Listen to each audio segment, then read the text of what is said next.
There's. That's right. You don't watch the Donniesport football show? Yeah. Mountain Man's gonna come to the Popcats. Find the right either way. Yes. Indeed. Go Mountaineers. Let's go Mountaineers. Yes. I've never seen 7 quarterbacks on a Bill Snyder roster before.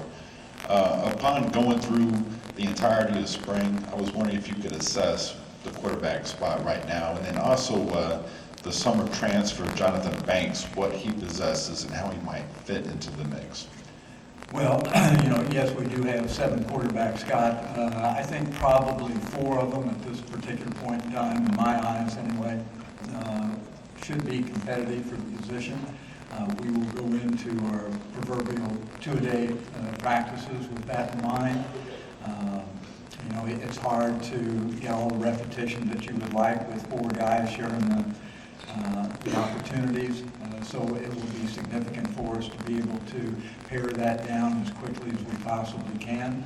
I don't know how fast that will be. Right now, they're all on equal footing. The 3 of them went through spring practice. The young guy that you mentioned, Jonathan Banks, has just recently joined us. A very athletic young guy.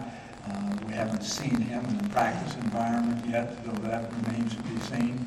But he will be, one of the 4 probably that will be certainly in competition for the position. I think they're all good young guys. They all care. They're all good teammates. They all do things the right way. They all want to succeed. So I think it'll be very competitive. It's just a matter of being able to sort it out as quickly as we can. Question on the aisle, right side. Kevin Haskin to be Capital Journal. Don't worry about it. Where you at, Kevin? Right here. I got you. Okay. Regarding the Big 12's new rule restricting live contact, what do you think of the rule? Has the amount of contact in your practices changed over the years? And how much do players need to have contact to get acclimated to games? Well, I would think that you have to have some.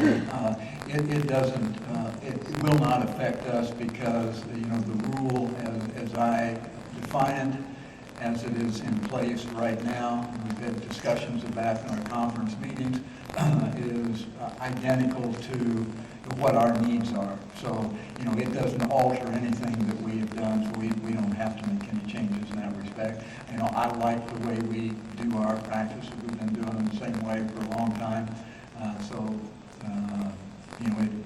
It plays out to favor what we do, I think. Got a question on the side, Barry. Barry Trammell with the Oklahoman on your left, Bill, over here. Okay.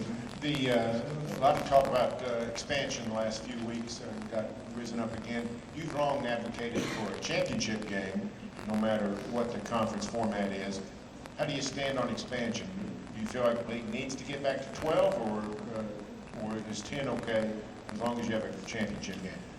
Well, let me try, Barry, to answer it this way. I've long been an advocate, of a certain way, and only because of its value to Kansas State. I mean, everybody has different opinions about it, and I understand that. We all have to think about, collectively the conference and certainly our own programs and our own universities. I have always favored, the way, it was at one time. I favor a 12-team conference.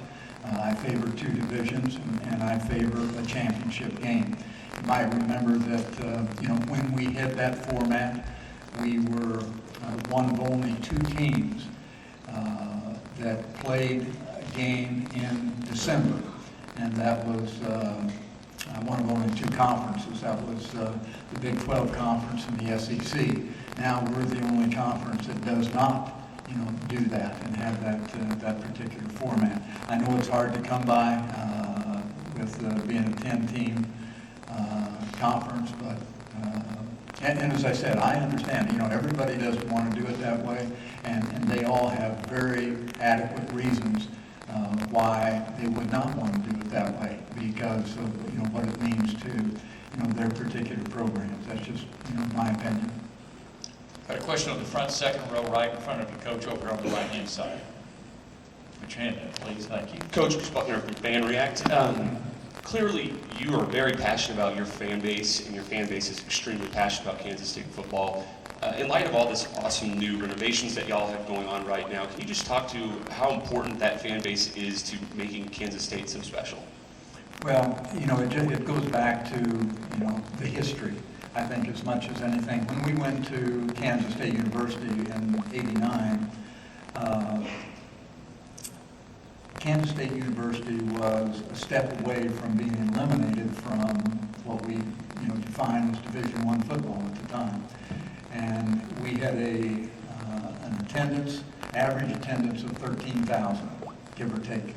And there was an NC2A rule in place at the time that indicated that to be a Division I team, you had to have an average attendance of 19,000. So there was discussion in the Board of Regents of what to do, move to a lower level or drop football altogether. Both were on the table. And our fans stepped up, and we went above the necessary number the first season, and